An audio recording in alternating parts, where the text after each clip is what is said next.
As I was chilling, the door rang, bang, boom, boom, boom. And I said, oh my God, what's happening? I opened the door, my cameraman was there, he had a white t-shirt on during the day. It was all filled with blood, filled with blood. And he was crying, he was wailing, he was mourning. He said, oh, Miles and more, Miles. That's our competition. Yeah. The guys are dead, the guys are dead. Oh, wow. Do you want to go home and you're like, I'm done with this? Or does it push you? It's very traumatizing. And, you have to make a life decision, huh? Yeah. Do I stick with this? At this age and at this point in my career, I have to keep going. I have no choice.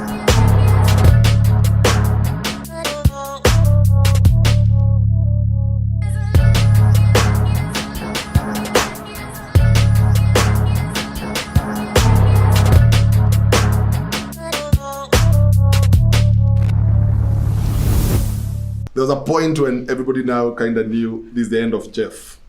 And literally you're a phoenix, because maybe you want to talk about this picture. Oh, this story. This story. Unbelievable story.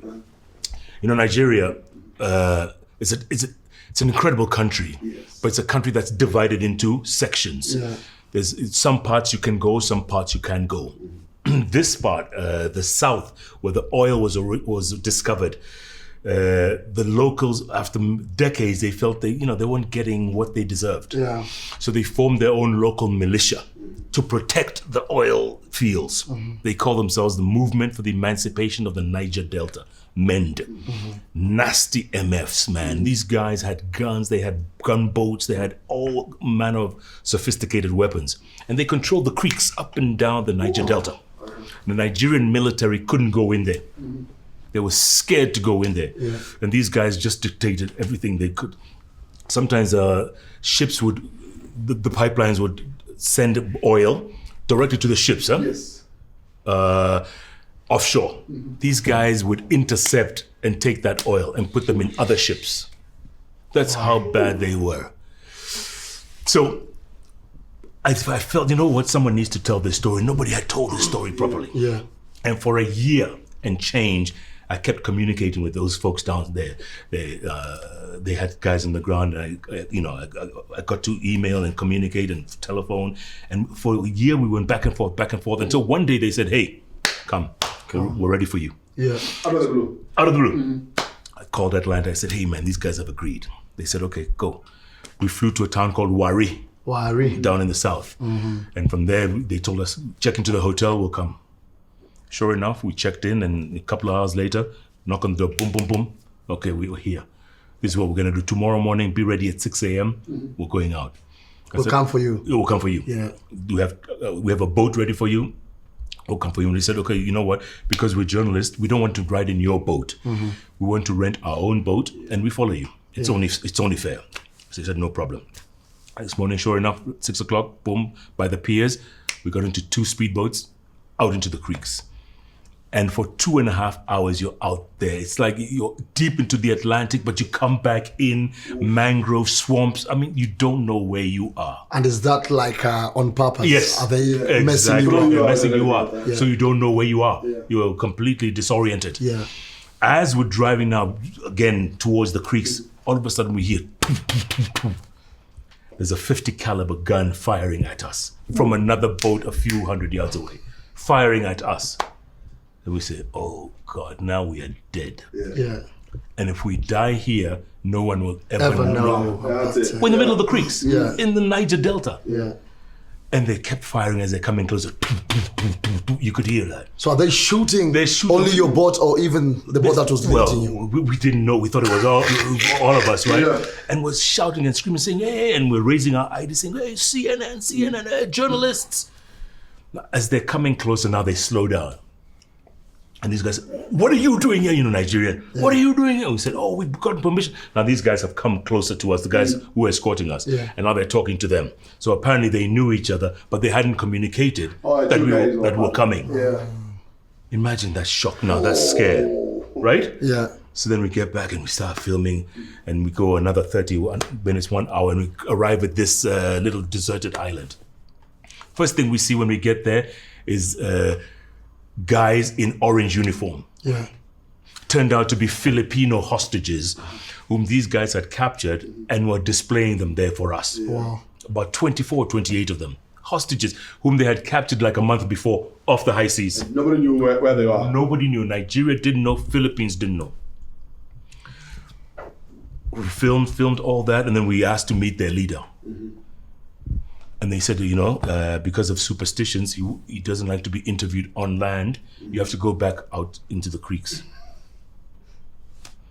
So those pictures you saw in the book, yes, those are on the land. Yes. With the Filipino hostages and these rebels, how nasty they look. Yeah. Scary guys. Crazy. Scary guys. Yeah. So we got back into the boat, and we followed them into the high seas where this guy wanted to be interviewed. Yeah. Sure enough, interviewed him, asked him, what are they doing this? What's his intention? What are you going to do with the hostages? Yeah. And what's the end game? All that. And we got a really exclusive, never before gotten interview. Went back to Warri. First thing, of course, call Atlanta and say, hey, man, we've got this exclusive with these guys. What do you guys think? Should we turn it around? Should we send it down? I said, no. What you need to do, get a reaction from the government. Yeah. Why don't you fly to Abuja?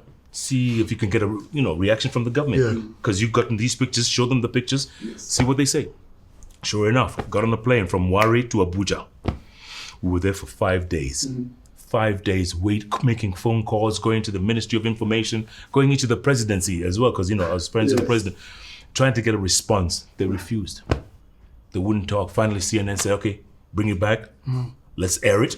But then at the end of each time the package airs, would come to you live and you'd say, hey, we tried to get a response from the Nigerian government and they wouldn't respond. And this is the story. And we did that. For the first 24 hours, that story played every hour. Everywhere. It went viral and there was no internet then, yes. Do you consider it your biggest story? Or which one would you say was your biggest story? It's up there. That and Charles Taylor and of course, Joseph Kabila. Those ones are up there. And, those were good news stories in the end. Yeah. This one didn't. And then this one, everything blew up. At what point did it blow up and did you know this was it? I knew it was really something going wrong when Nigerians started spreading rumors that this was stage managed. They call it stage managed. I had never heard that word before. Stage managed. And I said, how do you stage manage people holding AK-47s and RPGs at you? We had pictures of those guys shooting us from in the water. How do you stage manage that? And it was difficult convincing them, but because there was such a big client of CNN's, it was a matter of time before I would see the door. And I was hurt in the beginning because I could have lost my life.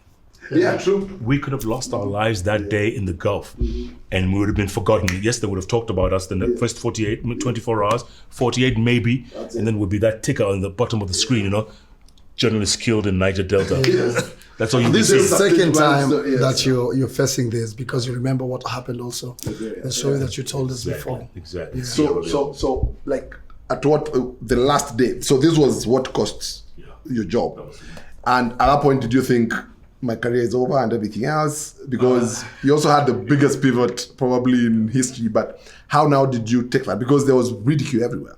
Like this was pre-internet days, like social media and everything else. But everybody knew Jeff Koinange had done this and this and this, and by then it was just there was no internet, so it was whoever has the biggest mouthpiece says you stage manage this. So everybody was like, how could you? And everybody else. So how did you handle that? It was a very tough time, but two things happened then. I decided first I'm going to write that book. Yes. That was my transition. I'm going to write that book. And then a couple of months after, it was when my son was born. So I had something to occupy my time. Yeah. So that, it took my mind a lot off of the mess that was happening out there. Yeah. And I hadn't decided, am I going to come back? Am I going to do this? I hadn't decided. I wanted to write the book, get my thoughts out there, get my side of the story, and then see what happens after that. But you had enough to keep you going because maybe you were not looking for another job yet. Yes. But did you have enough to keep you going? Financially? Yeah. Yes. At least, my contract was honored until the end of it. So at least, we could survive and live in South Africa and stay away from, the limelight. How much were you getting at CNN then? You're kidding, right? No, I'm not kidding. I'm asking. I forgot. I always like that kind of I don't know. But you're happy, like, because everyone would want to, work for a good employer. Yeah, absolutely. And maybe it's a perception, maybe it is reality. When you work for, say, international media, you will be happy, financially speaking. Yes, but you have to put in the work. Yeah. Look at what Larry does. Yes. He's on TV every single day, whether doing breaking news or doing features or doing whatever. You have to work every day. It's not easy. It's not easy. It's 18-hour days. I think since Larry is probably the one now, like, who's taken over, like, CNN and everything else, that to me comes close to Jeff Koinange. Though for you, it would be bigger because there was no social media then. There was no social media. It was just you on TV. If I don't see you on TV, that's it. So right now, there's no social and everything else. But what do you think of Larry in terms of how he's... I think he's fantastic. The work he's doing is incredible.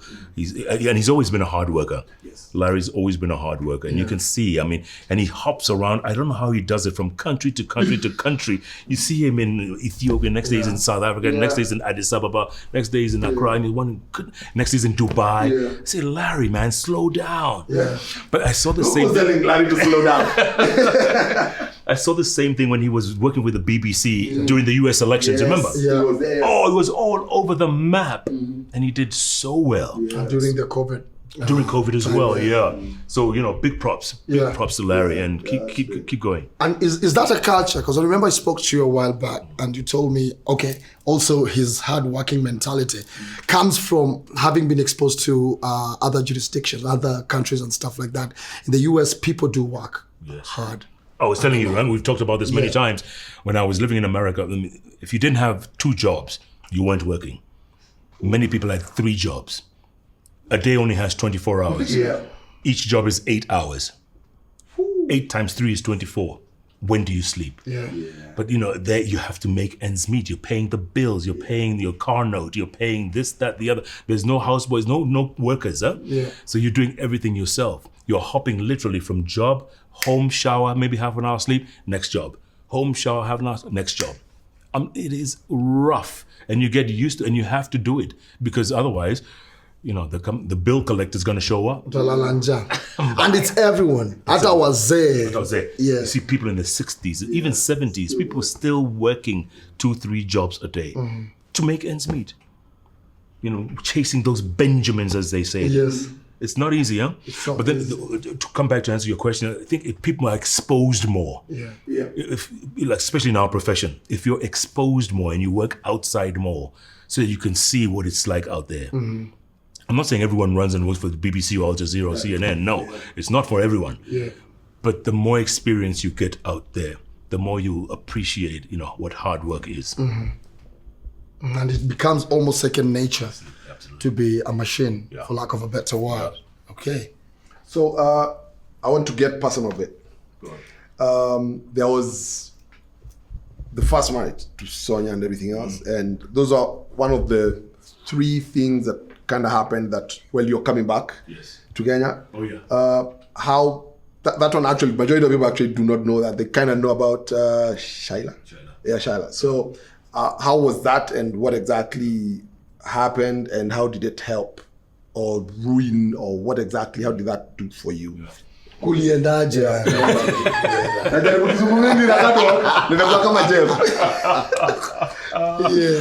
I was married for 7 years, actually. 7 good years, and it was great. Living in New York, and she was a flight attendant, so she was away a lot of the time, and I was in school, and then started working at the networks. But how you guess you fall out of love. Things happen, and you move on, and it was a tough breakup. It was tough, but the life. Yeah. Do you still keep in touch? Yes, very much so, actually. Nice. AJ. When I keep in touch. Yes. I'm in touch. I'm in touch. And I keep in touch. I'm in touch. Yeah, she moved out. She lives in Florida now. But because of this age of digital age, we're always in touch. Have you met? It's been a while. Oh, it's been a few years. Yeah. Oh, and then now you took that break until Shaila. Yes. And then you have a child together. Yes. Is he in Kenya or in South Africa? He's in Kenya now. Oh, he's in Kenya now. Yeah. Because you don't talk. I know there's whole privacy and everything else, but you don't talk much about Shaila, and everybody. So sometimes it's, are you still married? Twende sana. Yes, I am very much so. okay, Yes, okay. but like you say, that part I like to keep very private. Yes. Because this part of me is so public. Yes. And everyone knows everything about me. Yeah. So if there's anything that I can keep just a little bit private, ni or two. And how do you do that? Because you're too famous, my guy. Like, hata umesimama hapa kwa balcony 2 seconds mambo Tuache tukikam. nani anaangalia kwa rooftop hapo. I remember I told the guard na Jeff anakuja, hey, hata si tukuje huko, calm down, like we are shooting things. Like whenever I just mentioned Jeff Koinange, So tumekam tukapotea direction. Yes. So tukahave pull over tukupigia simu. Yes. Guess nini ilifanyika? Tumepull over hivi, Jeff anapata mtu amemkuta already na pikipiki. How was that? Amekuja na Nduthi. Yes, in Nduthi. What? Oh my God! Come visit. I have a shop in Kenyatta Market. Come And that's your daily life. That's your daily life. every day. But do you go to malls? Once in a while. Yeah. Okay. Very. I try to wear a cap and shades and stuff, but it doesn't work. Sauti na upeana. I actually have a lele. Kuna siku tulielanga Anuba, ulikuwa? Yes. Tulikuwa tumeenda Mombasa. Yes. Tuliingia na Jeff. My guy, mi ilibaki, I think wasa walifikia mini bouncer Jeff kwanza. Wasa wako, bouncer acha nipige picha niko, by the way, you know what? Nikaenda nikaketi. Jeff alizunguka, the DJ hakuwa na mic, sijui mic ilitoka hapi, alikuwa introduce Jeff. Yes. Jeff took photos with everyone. Like, you're also very gracious to fans and everything. Like, I've never seen you mtu anakwambia picha, but you know how to, let's take a picture na hiyo story imeisha. Si mambo ya sasa, unajua Jeff, unajua maisha yangu. Ama sometimes anamtolea ngazile, acha tumaliza kazi kwanza. Yeah, exactly. Nakupita out. So like, how do you like in public, you have to plan everything. Like, I'm going here for this, and I'm out. And did you know, you have to be gracious. Yeah. These are the people who made you. You know what I'm saying? They could have rejected you. They could have disregarded you. And, half of them probably hate my guts. But they see me there, and I will be as human as I can. Because that's what I am. I don't pretend. We'll take a picture, I'll smile, and then I move on. Story Meisha. Yes. Right? And my son hates that, by the way. I can imagine. How old is he now? 15. Woo! Hates that. I mean, he can't understand. And I keep saying, because he's a football fanatic, saying, you know what, you'll be more famous than me one day. Yeah. Then you ask me that question. Utaniuliza one day. But, I'm very grateful, and it's fantastic. Yeah. But I also know that, it's very draining sometimes. Huh? Yeah. It's extremely draining. And it's into your time. A lot. And also, it makes you're fatigued a lot of the times. But you asked for it, huh? Yes. You asked for this, so you might as well go the distance. And if I was to pretend au niringe hata kidogo, watajua. Angalia maringo bana. Sisi nilikwambia. Yes. Well, so there are times you're having a bad day, but that mask has to stay on. Absolutely. So how do you unwind? Like, when you want to get out of the house? Yes. You don't have to say where you go, but I know you like sometimes like driving to Lamu. The other day you drove to Lamu and you go, even I cannot drive to Lamu, but you guys, you did it like a those like long drives. And then a club, a country club. Oh, of course. Huyu. Now I think the agenda hapo ni kwa sababu maybe life there is different. Si ndio? Kwa street huku hivi, everyone will be on your case and stuff like that. Huko, yes, you have friends, but kila mtu amekuja shughuli zake at the club, right? How certain level nyinyi wote. Yes, how does it compare? Oh man, I mean, it can get club. Yeah. If I see so and so, let's say, Senator Flani, our Governor Flani, it's just, hello, hello, and you go and sit down and nobody bothers you. Nobody bothers you. Do you play golf?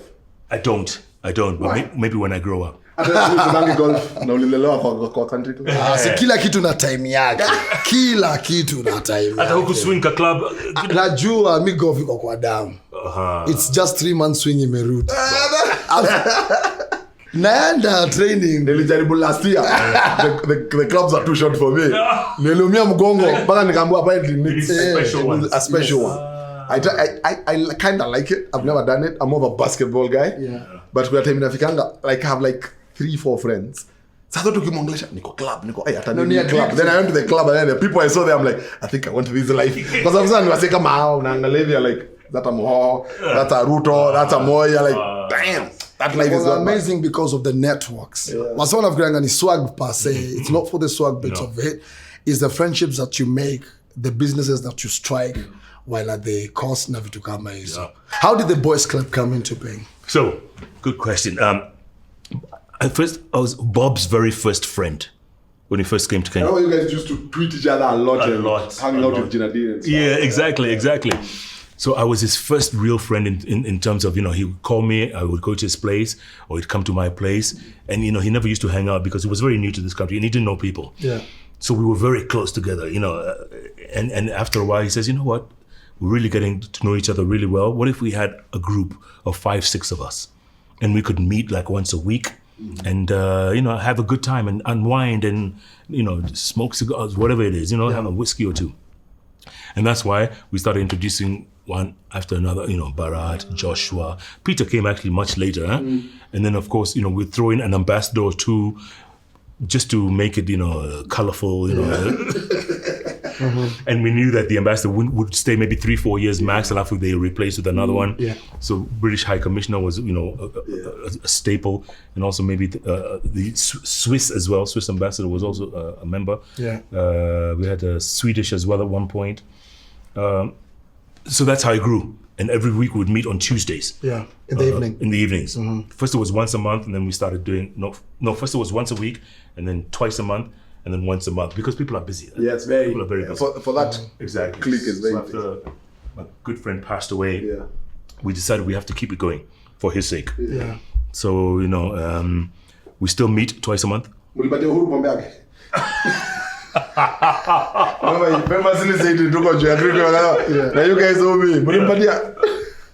Wacha nikwambie bado iko tunangojea. Uhuru kuja hapa short. Hajaikujia bro, imagine. And then question, when a bunch of millionaires are together or multi-millionaires, who picks the bill? Kwa sababu mimi na Igunza tutagawana dofo wewe. Leta ifoke wewe bill yetu imekuja ndio hii 6700 magana merema. Like who picks the bill when you guys are out? Well, we take turns. Yeah, so the last one was at Zen Gardens, and Peter Kenneth said he was gonna, sort everything out. So, we don't ask him. So on the table or in the WhatsApp group? In the WhatsApp group, we say we're going to Zen, and Peter says, "Okay, guys, I'm inviting you." So you don't question from there. You could like dare you and they probably pay your bill. And one of these your bill is about 250,000. And you sometimes like as a boys club critique each other. Do you call each other out when someone maybe goes off and stuff? Like you guys real with each other, like raw? Very much so. And they know us to be that. Especially me, I can't be anything else. So if I see Peter's doing something political or whatever, we call it out, and others chime in. We see someone else is screwing up in a different kind of way. We call them out. Because you have nothing to lose. True. You have nothing to lose. If you're not happy with it, go home. And apart from that, you show up for each other's gigs and stuff like that. Yeah. Birthdays and anniversaries. Absolutely. There was a pivot. Everybody knew Jeff's done and everything else. And then you start this show at K24. Yeah. And then here it is. So what made you now have the journey back to TV? Yeah. You came back to Kenya for the second time. Correct. After KTN and now this one. Yes. Was you who made the call? Did somebody call you and like come back to TV? What exactly happened? Yeah. So there's a guy called Ken Tiven, very famous producer who was doing some work on the continent. And he called me out of the blues. He says, "Hey Jeff, do you know Rose Kimolva?" I said, "I think so." "Well, Rose is starting a network in Nairobi, 24-hour news network." I said, "Really?" "Yeah." I said, "Will Kenyans consume news 24 hours?" He says, "I don't know, but we're going to try." And she wants you. And I was in SA that time. I was just finishing writing my book and all that. The kid was like 6 months old. And he said, "You know what? Why not? Why not? This is November 07 now. Why not?" So I came over, talked to Rose, talked to Ken. This network was, was in a room this big. That was K24, and a bunch of amateurs and interns and people like Igunza. Rookies. A lot of rookies. November 07. So we started literally end of November. Elections were in December. Nobody was watching us. We knew. Yes. Nobody was watching. It was Citizen, it was NTV, it was KTN, it was all the networks. Nobody was watching this unknown little network that was doing news all day. Suddenly, all hell breaks loose on December 30th, 2007. Kibaki is inaugurated in the evening. The next day, it is hell on earth. Kibera, Mathare, all over the city. The capital was burning, let alone outside the capital. And people wanted to know, hey, is it safe to go to Westlands? Is it safe to go to Yaya? Where do we turn to for the news? Guess where they turned to? K24. That's how we were introduced to this, to the world, and people started watching us. And I figured, you know what, while we're doing breaking news, why don't we have some entertainment later on, or something that people can relax to when they're at home? And that's when we started the show. And I decided, you know what, because we didn't have lights, we couldn't afford lights in a studio setting at K24. And I decided, you know what, we have 365 days of beautiful sunshine. Why don't we go to a park, put 3 cameras, get someone to interview, and call it Capital Talk? That's how we started. First, of that, was that like the waterfall? I remember that one, At the Fairview Hotel. And we did that for the first 3 years. We did it 7 days a week. 7 days a week, every single day for the first 3 years. After that, it became 5 days. But that's what catapulted us onto the limelight. Do you think the bench has never been the bench ever since you left K24? It was different then, and it was easy getting guests then. I mean, I could interview anybody. I don't know why. Yeah, your interviews were used a lot, even at the ICC, if you can remember. Oh my goodness! Remember? Paka Ocampo. And I remember asking Ocampo one line. I'll never forget this line. I said, you know, Mr. Prosecutor, have you thought about this? It's the right crime, but the wrong suspects. I remember asking him this question. No, we are positive. We are positive with the other white ones. But we'll see. You know? And we could get anybody we wanted at any time. People used to like to come to the bench. Yes. That original bench. Do you think it would be what it is now when you're starting out? Or you just had belief? I had belief. Nice. Yeah. But it has metamorphosed so much, right? It's become, you know, something else. But that original one was different. It was amazing. And maybe it's because the and everyone wanted to be. It was so close. And everyone wanted to be on the bench. Everybody wanted to. I'm telling you. Oh, it was. And you know the funny story is that we didn't have a crew for the bench. Right. It was Jeff and the camera person. Eric Chege. Eric Chege, an amazing, prolific camera and an editor at the same time. An editor. You remember? Yes. And you would shoot time kama hizi and niliana shoot na ni story ya leo, ni interview yenye itaenda leo. And he's using 3 cameras. Mutu mmoja. Yes. And he'll still be the one editing the 3 tapes, you know, putting them and synchronizing them, and you know, by evening, by Sambili. You are watching, man, like it was crazy. But K24, do you think it was an amazing military ground for would-be journalists? Definitely. Oh, look at where you people have gone. These guys have done so well, and K24 was like the springboard. You know, Sophia Wanuna, Patrick Igunza, Sam Ogina, Hassan Mugambi. Yes. Oh, wow. What Ken Mijungu, Ben Kitili. Yes. Akuna House Saizi Major. Before that used to be KBC, then I became K24. Correct. Yeah, the breeding ground. Amazing, Tristan. And the experience there was dope because you were everything. Even as a reporter, you go na camera when you unaenda kushoot. Ukuje ufanye script yako, ukuje edit piece ya yours. Because also somebody else who had a pivot was also you. You're on TV, business journalists. Sahi wasi walikuwa nakuzoea hiyo wakakusikia ukilia father warrior hapa.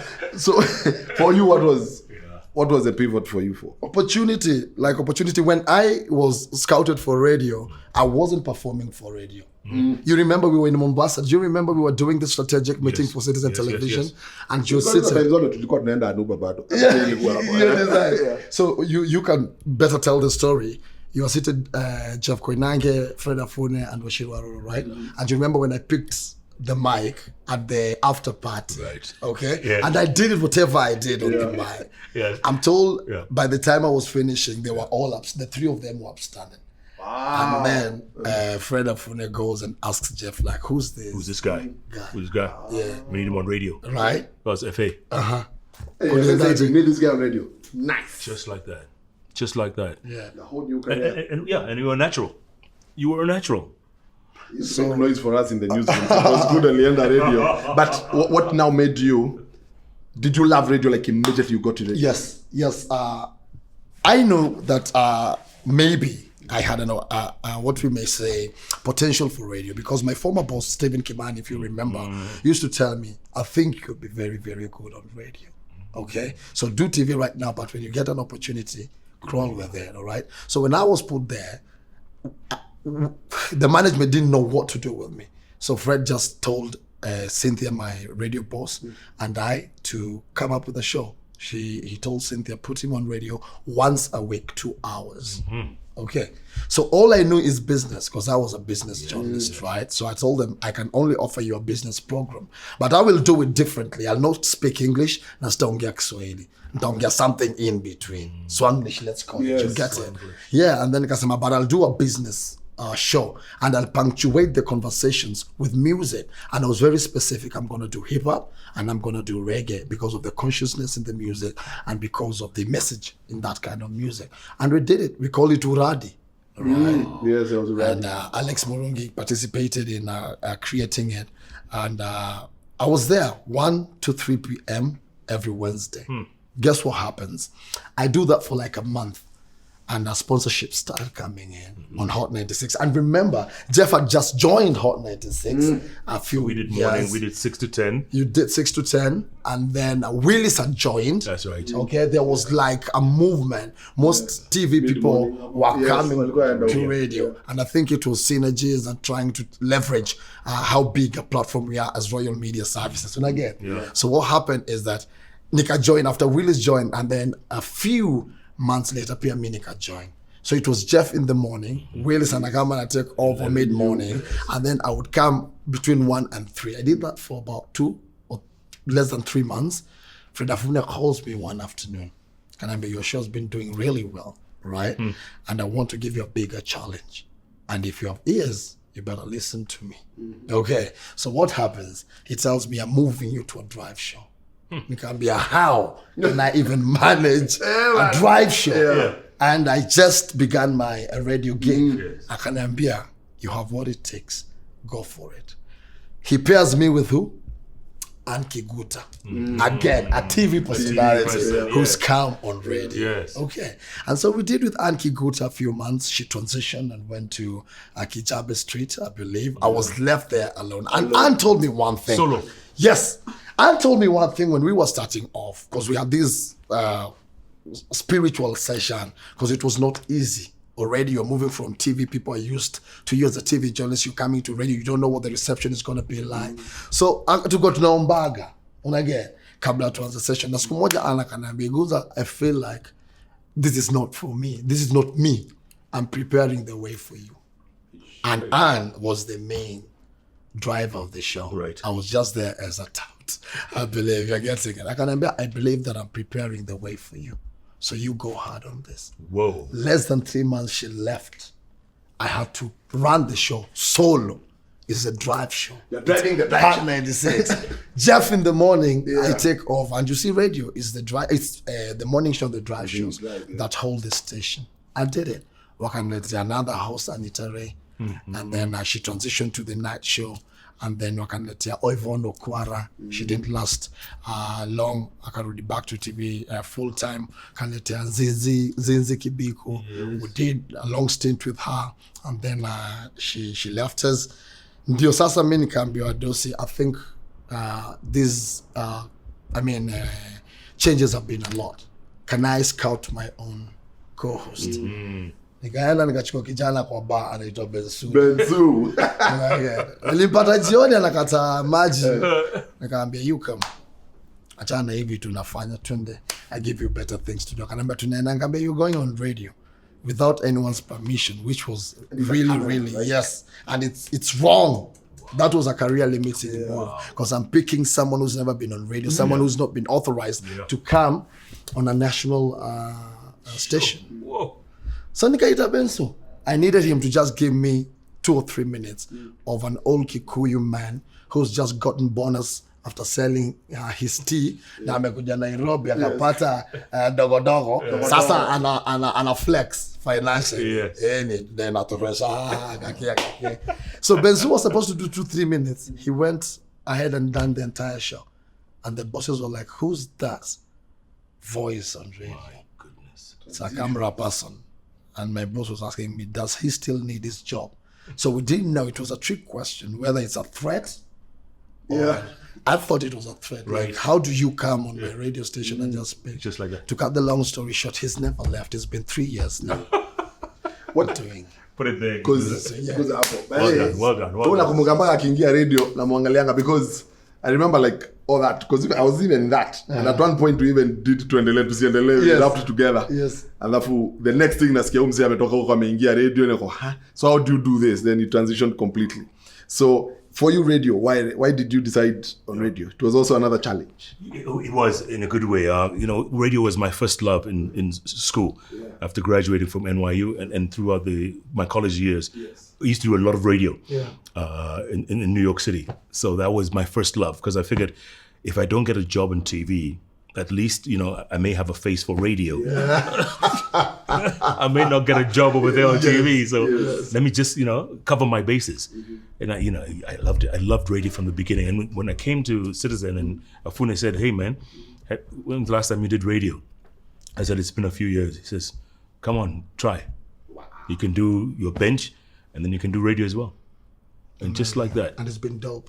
6 years later. Afune. He has this thing for chance. You recognize it. Yeah, talents. On the spotlight. And he lets you run with it. Yes. Make your mistakes. Let's go. As long as you can see the passion. Yeah. So how long? Which one do you see yourself doing those? Because also online, like your following is massive, and you're still very relevant online with kids who are not born. Forget when you started your career, there are kids, but right now they know Jeff Koinange. You have like 10-year-old kids seeing Jeff and screaming. No, there's no one who doesn't know Jeff. What's your nini now for digital? Because I know you're also now doing. You're into watch. You're doing endorsements, all these advertisings and everything else. That's part of the whole journey. Yeah. I think the way digital is transitioning, or the way it's blowing up and literally taking over the airwaves, people are now introducing their own channels. Yeah. You see that a lot on YouTube, right? Everyone is a journalist now. Everyone is a journalist and everyone has a channel. Yeah. So maybe I'd like to channel some of my traffic into the channel so that I can get more traffic that way, because as a fallback, you never know where this thing is going. You never know where we're going to end up in another 5-10 years. If everything remains okay, how many more years do you want to put in as far as your TV in this business and radio careers go? Not more than another decade. And then do what? I'll retire. What would you do? You've worked literally 3/4 of your life so far. Can you literally stay still for a week without TV, radio, anything? I can. Right now when next week you're coming back. Yes, he breaks every December. Every December for a month. For a month. I switch everything off. Yes, but January you're coming back. But there's this one where you'll be like, this is it. Thank you. I'll become a farmer. Okay. I'll go back to my roots. Okay. And I'll graze cattle. Maybe sell them over, help me out. Your boy will be 25. He'll be 25. He'll be gone. Yeah. I've always loved cattle. I've always loved. It's a cowboy life again in me. It's the cowboy in me. So go do some zero grazing, raise some nice quality cattle, sell some milk that'll pay the rent or whatever it is, and lead an easy life. Just chill, listen to country music, and Will you write more books? I'd love to. Yeah, I probably would write another book. There's another book in me somewhere. Okay. Nice. Yeah. Whenever I try to Google Jeff Koinange, the main thing is net worth, which you can answer these things. Jeff Koinange wife, like it's literally like when you just write Jeff Koinange, when Google now tries to assume what you're looking for, is Jeff Koinange father, Jeff Koinange Uhuru Kenyatta, Jeff Koinange salary per month. Like people are very specific. They know what I get. They want to know how Wameandika much you hapa get. imeandikwa 1.4 million per month. Are they right? That's all? They're very wrong. Exactly. Are they right? So hapa uko under highest paid journalists. 1.4. Yes, niko hapo Ni pia. kidogo. Wanakudharau. Imagine bwana. Imagine wanamdharau. Walinidharau. There's also people looking for your book. Okay. Jeff Koinange career journey started the ABC. I think walisoma kitabu yako ama wakaenda your Wikipedia and everything else. But when you look at journalists now and everything, the way everything is changing, are you happy with where the hands, with the people who are about to take over from you and everything else? Are you happy with how the future of journalism and also with the whole disruption and everything else? And what would you like to see, or how do you, what do you think about the whole process? Look, am I happy? For the most part, yes. Because the journalists that Kenya produces are better than many across the continent. I've been to most countries, so I know. So we have a good caliber, good quality. The one thing I don't appreciate is the laziness of some journalists, who are not content to dig into the story and find out the facts. You will take what you see on social media and run with that. You don't have to be fast to be good. You don't have to be first to be good. You have to be right. And that's what I keep saying. And this is what social media has done to us. It's made a journalist out of just about everyone. Everyone's a citizen journalist. You can pop out of somewhere, throw some facts out there, and people will run with it. You need to double check. They taught us the first rule of journalism is to check and double check and triple check and get a second source and a third source if necessary. The laziness is what's not going to help us going forward. Are we lazy because we don't want to work hard, because we, you prefer to do 1 hour rather than 4 hours? Maybe. Are you lazy because you're not getting as much as you would want to make, or you have other things to do? Maybe. If you have other things to do, then don't do this. Yeah. This is a calling. We're called to do this because, you love it. It's a passion and you want to do it to the very end. I want to see this through. That's why I've been in this business so long, because I want to do it until the very end. And the right way. So, hard work, consistency, going back to do it the next day, you have to keep doing it and never tire out. People have an attention span. A lot of people have what we call it, I call it a wildebeest. Have you ever seen a wildebeest in the Mara? It's being chased by a lion. It's running. Take it. It's outrunning the lion. Running it. 30 seconds later, it stops. It doesn't know why. Lion comes and eats it up. Yeah. You ask why. It forgot. Yeah. That's how a lot, some journalists are here. You forget your wildebeest mentality. For 30 seconds, you're ahead of the game. Then you forget, why was I running? Yeah. Before you know it. Yeah. And again, also the microwave generation. And I don't know how we're going to change this, because people want things fast and they want it now, right? They see so-and-so with this stuff, or wearing this thing, or doing that, driving that car. They want it right away. It's not going to happen. It takes time. And you're going to suffer, and you're going to sweat. It's going to be a lot of blood, sweat, and tears. And failing is part of the game. Hello. Failing is an important part of the game. You fail, you try again, fail, try again. Denzel Washington once said, if you fall off a horse 7 times, you get up the 8th time. Yeah. Oh my. Amazing is your design. But on the part of the bosses, because that's the part of the journalists, what about bosses in media houses now that you've worked in other international networks? Right. What is it that they're not doing, which they might do, and also help grow up talents that are going to tell good stories about our country and about our continent? I think people have to get paid better. That's the bottom line. You have to pay people better. That's how you retain people. Show me the money. Jerry Maguire. That's the bottom line. That's how you retain. Otherwise, they'll keep going, huh? Yeah. They'll keep going. They'll keep looking. They'll keep saying, hey, maybe I'll get some more money over there. Maybe I'll get some more money over there. And they'll keep going. And they won't be constant or steady. But if you pay them a nice salary, you keep them there, that horse is not going to go anywhere. And take care of their welfare. You know what I'm saying? Yeah.